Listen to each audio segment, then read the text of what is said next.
Bonjour et bienvenue à tous, comme chaque jour. Nous vous accueillons à la station d'analyse après-marché. C'est une station d'analyse après-marché où nous examinons les événements après la clôture du marché. Nous allons voir ce qui s'est passé aujourd'hui dans le flux d'ordre du Nifty et du Bank Nifty, c'est-à-dire où l'intérêt des acheteurs a été observé, où l'intérêt des vendeurs a été observé. Et nous essayons essentiellement de bien lire les empreintes. Si vous êtes nouveau et souhaitez apprendre le flux d'ordre ou apprendre à bien utiliser la plateforme GoCharting, vous pouvez rejoindre cette session en direct, tous les jours, à 17 heures. Le lien de cette session en direct est posté sur la communauté Telegram et Discord de GoCharting avant 17 heures. Si vous souhaitez apprendre autre chose, l'enregistrement de cette session en direct est téléchargé sur la chaîne YouTube de GoCharting. Il est téléchargé sur la chaîne en hindi, la chaîne en anglais, la chaîne arvique et la chaîne en espagnol de GoCharting. Ils sont téléchargés dans presque toutes les langues. D'accord, ensuite, ces notifications. Comme ici où deux pop UPS apparaissent, vous pouvez cliquer sur le symbole de notification pour y accéder également. D'ici, voici le lien. D'accord. Et l'enregistrement sera également disponible ici. Dès que l'enregistrement sera téléchargé, il apparaîtra également ici. L'enregistrement, le fichier. D'accord. Vous pouvez également y accéder ici, en hindi, en anglais, et pour les amis. Alors, voyons, maintenant, ce que nous avons observé aujourd'hui en termes d'achat et de vente. Mais, avant cela, jetons un coup d'œil au profil de volume d'hier pour voir quel était le profil de volume. C'est la zone de VPOC d'hier que nous avons marquée. D'accord, le Nifty était en mouvement latéral pendant les 34 derniers jours. Donc c'était sa zone de valeur basse et c'était sa zone de valeur haute. C'était la zone de VPOC d'hier. Et c'était la zone de VPOC formée sur 2 jours.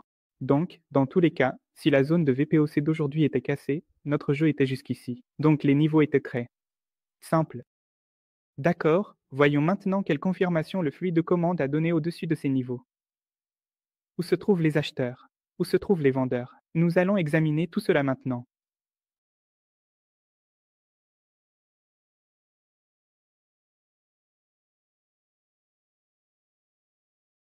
D'accord, la taille de tick du Nifty est 280 et celle du Bank Nifty est automatique. Si je veux utiliser la taille de tick du Bank Nifty, je peux aussi l'utiliser autour de 350 ou 450.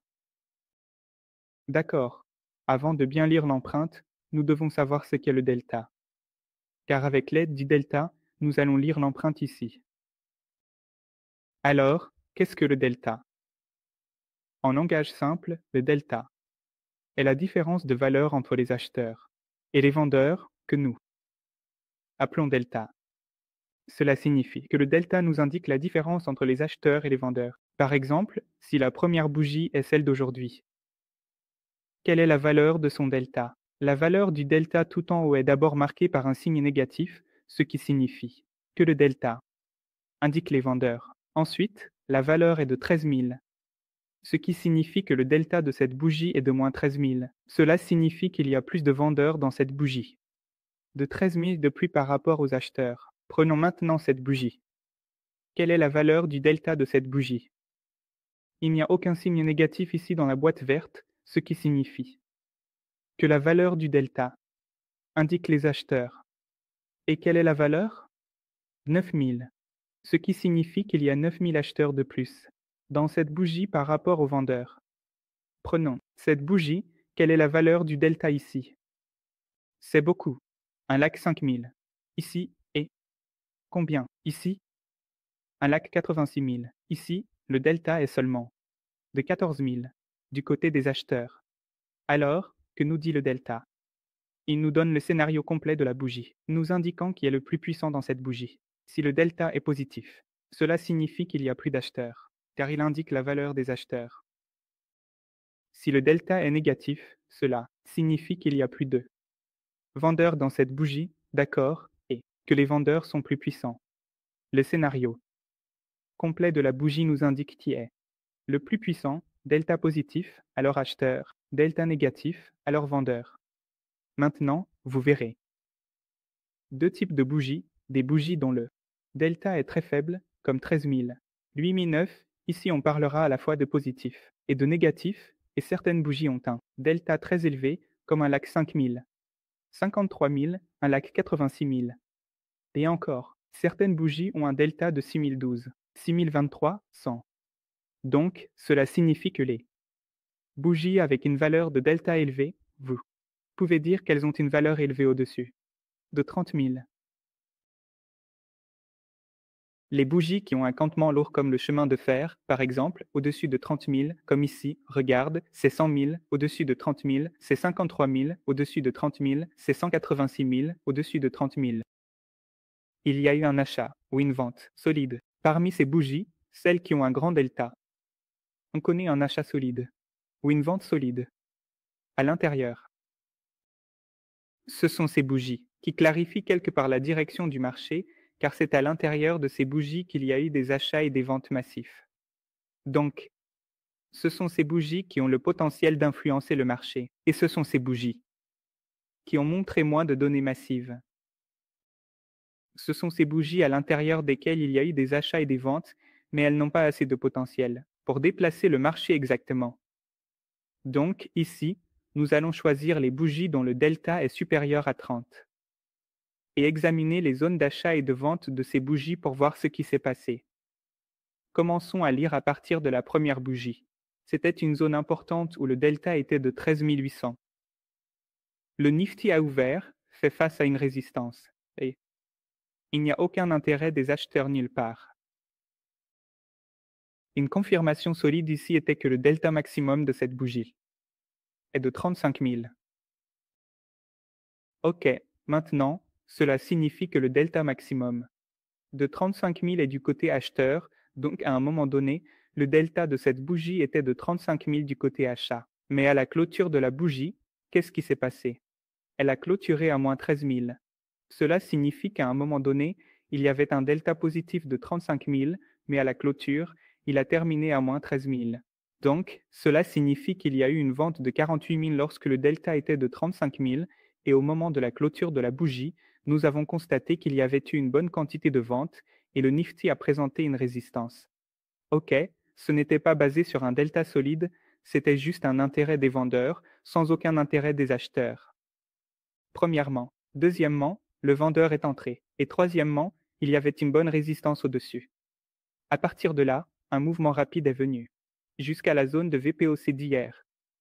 Ok, encore une fois, cette bougie n'avait pas de vente aussi lourde, et celle-ci non plus. Maintenant, regardez cette bougie. Elle a un delta négatif de 105, ce qui signifie qu'il y a environ 100 000 vendeurs de plus à l'intérieur de cette bougie.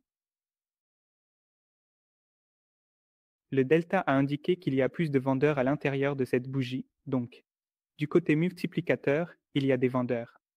Du côté droit, nous avons des acheteurs, donc il y a plus de vendeurs, nous allons donc regarder du côté des vendeurs et identifier le point particulier où il y a eu le plus de ventes. Vente à 46, vente à 59, vente à 48, ce qui signifie que c'est la zone où il y a eu le plus de ventes. Ok, le marché est descendu en dessous de la zone de vente dans les deux bougies suivantes, ce qui signifie qu'il ne semble pas que la vente ait été absorbée ici, car ce n'est pas monté non plus. Dans les deux bougies suivantes, il n'y a aucune activité d'achat ici, mais il y a une activité de vente assez importante, vente à 53 087. Une zone de vente a été créée ici. La même zone de vente a été maintenue. Sans aucun intérêt d'achat. Aucun intérêt d'achat n'a été observé. Elle a été bien maintenue. Pendant 10 minutes, aucun intérêt d'achat n'a été observé, rien n'a été maintenu dans le delta positif. Et un mouvement rapide à la baisse a été observé. Que s'est-il passé? Encore une fois, une autre grande vente a été observée, comme dans la première bougie, où cette zone de vente était bien maintenue vers le bas. Et il n'y avait aucun intérêt d'achat. Une autre bougie, qui avait un delta assez négatif. D'accord, et où était sa zone de vente? Cela est ressorti ici, que s'est-il passé? Dès que la vente a eu lieu, la bougie s'est inversée dans la direction opposée. Donc, cela signifie qu'une vente a été observée, qui a été absorbée. Encore une fois, c'est une résistance. C'est un support. Pourquoi est-ce un support? Parce que toute la vente a été absorbée ici. Pourquoi est-ce une résistance? Parce qu'ici, un vendeur agressif a commencé à entrer, ce qui signifie qu'un vendeur agressif a commencé à entrer à partir d'ici, a fait bouger le prix jusqu'ici, et c'est l'endroit où cela a commencé à être absorbé quelque part. Il est revenu sur le pullback, mais n'a pas pu le maintenir au moment du pullback. Dans tous les cas, s'il avait pu le maintenir, tu aurais pu voir jusqu'ici, mais il n'a toujours pas pu le maintenir au moment du pullback et a cassé vers le haut. Regarde ce que signifie casser vers le haut. Le delta maximum. Cela sera également utile ici car il y avait aussi, une fois un achat autour de 42 000. Au moment de la cassure, il avait fait un bon achat.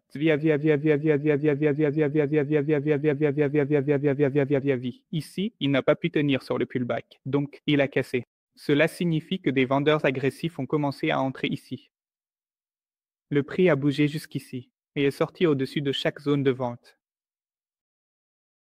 C'était bien une zone de vente, et même ici, le prix est sorti au-dessus. Il se maintient bien sans aucun intérêt de vente. Et regarde, à 23,20, un léger achat a également commencé. Depuis longtemps, il y a une résistance qui a été cassée avec un léger achat, elle a bien servi de support. Regarde, cela a bien fonctionné, et une solide confirmation était qu'il n'y avait aucune vente nulle part. Après cela, une résistance a été créée. Le Nifty a cassé vers le haut. Il a bien tenu, sans aucun intérêt de vente, et a été maintenu pendant longtemps. Il y avait une confirmation très solide que tout était du côté de l'achat, et un mouvement à la hausse a été observé. Ici, encore une tentative d'achat a eu lieu pour un lac 35 000, et c'était la zone d'achat particulière, juste au-dessus de la résistance. Exactement à la résistance, c'est cet achat, qui est correct chaque fois qu'il y a un seul achat. Un seul achat, et exactement comme le prix, est venu d'ici à là. Sur tout ce parcours, aucun achat n'a été observé, seulement un seul achat est apparu. Et il est apparu juste au-dessus de la résistance. Cela signifie qu'il y a une grande chance de voir une opposition à l'achat ici. Car il n'y a eu qu'un seul achat, et il est également apparu au-dessus de la résistance. Le Nifty a voyagé d'ici à là, mais un seul achat est apparu, et cela uniquement au-dessus de la résistance. Cela signifie qu'il y a quelque chose ici qui peut être absorbé. D'accord, c'est exactement ce qui s'est passé. La bougie suivante a cassé la zone d'achat vers le bas. Puis encore une fois, la bougie suivante a cassé les zones d'achat et dans cette bougie, on a également observé un peu de vente. Encore une fois, cela est revenu jusqu'à la zone de support. D'accord. Avec une bonne quantité de vente. Il y a eu des ventes dans cette bougie aussi. Regardez ici, les niveaux de 69, 50 et quelles étaient les zones de vente 32, 22, 21 et ici à 33 et 48. Ces zones de vente n'ont pas cassé le support. D'accord. Encore une fois, le support n'a pas été cassé. Le prix est monté facilement. Ce qui signifie qu'il a traversé toutes les zones de vente et est monté. Donc encore une fois, il n'y a rien de baissier. C'était la zone où l'absorption a eu lieu. Et maintenant, la même zone a été cassée par deux bougies, avec un bon volume d'achat, des achats à 37 et 68. Encore une fois, c'était des achats. Dans cette bougie, il y a eu des achats, mais ce n'est pas un achat. Très important. Il y a eu un achat de 19 000. Ici, un beau rachat qui a eu lieu après avoir cassé la résistance. Puis il y a eu un repli. D'accord, la résistance est devenue un support, il y a eu un repli, aucun intérêt de la part des vendeurs, regardez encore. Un achat de 27 000, encore. Une tentative d'achat, encore une tentative d'achat. Encore un repli exactement dans la même zone. Et cela a touché le point haut de la zone de valeur d'hier. En gros, si on regarde le Nifty aujourd'hui, il y avait de très gros acheteurs, de très gros vendeurs, et après chaque achat et vente, il y avait du mouvement. Tout d'abord, une résistance a été rencontrée, Il n'y avait aucun intérêt d'achat nulle part. La résistance a été rencontrée et cela a entraîné un mouvement à la baisse. Dans ce mouvement à la baisse, une vente assez importante a été observée. Ce qui était la première vente, d'accord. Les deux bougies suivantes ont tenu et ont donné un mouvement à la baisse. Une autre vente est arrivée qui a été absorbée. Elle est retournée toucher la résistance. Mais cette fois, elle a échoué à tenir. Donc cette résistance a été brisée. Une résistance a fonctionné. Une zone de support a été bien maintenue et à la hausse. C'était l'endroit où cette fois-ci, ils ont tenté de percer. Mais tout a été absorbé. Et les deux bougies suivantes l'ont confirmé. Après l'absorption, un mouvement à la baisse. Après le moment de baisse, il y a eu des ventes ici, mais ces bougies ont brisé cette zone de vente. Un repli est survenu là-haut. Il y avait eu une option d'achat, mais les acheteurs ont continué à se répandre, avec deux bougies montrant des achats, une à 37 000 et une à 60 000. D'accord, ici, on a également observé une légère option d'achat, mais ces deux achats ont confirmé que les acheteurs tenaient leur position. Après avoir brisé une résistance, un repli est survenu et il y a eu beaucoup d'achats et de ventes aujourd'hui, tout comme hier dans le S. Hier, il y avait aussi des zones de vente dans le S qui n'ont pas tenu et ont donné lieu à une cassure à la hausse. Encore une fois, des ventes sont apparues. Si l'on regarde le Nifty d'aujourd'hui et le S d'hier, le travail a été fait de manière identique. Dans le S, il y a eu deux ventes au début et la dernière vente a été absorbée. Cette première vente a servi de résistance et encore une fois, cette zone de vente a été brisée, menant à une hausse exactement. Comme cela s'est produit partout ailleurs, d'accord, et le Nifty a fait de même ici. Maintenant, regardons le Bank Nifty. C'était très simple pour le Bank Nifty. Je pense que le volume du Bank Nifty atteint son pic vers 10 heures. Et après 10 heures, le volume a commencé à diminuer avec de légères ventes. Une vente est survenue à 12 000. Dans cette bougie, puis une vente à 13 000, une vente à 11 000 et de légères ventes à 15 000. Le prix a continué à bouger, avec de légères ventes. Si une résistance a été créée, quelque part, elle l'a été ici. Mais avant d'attendre un repli, nous avons observé des données positives de 7, ce qui signifie que malgré toutes les ventes, le plus grand achat a été observé ici. Tout le focus était là, et, après cet achat, le prix a bien monté, ce qui signifie que cet achat n'a pas été absorbé. Cet achat a servi de support tout au long de la journée et a également pris des rejets légers, ici et là. D'accord, c'était le Nifty. Le Bank Nifty d'aujourd'hui. Si quelqu'un a un doute, veuillez lever la main et vous dénutez.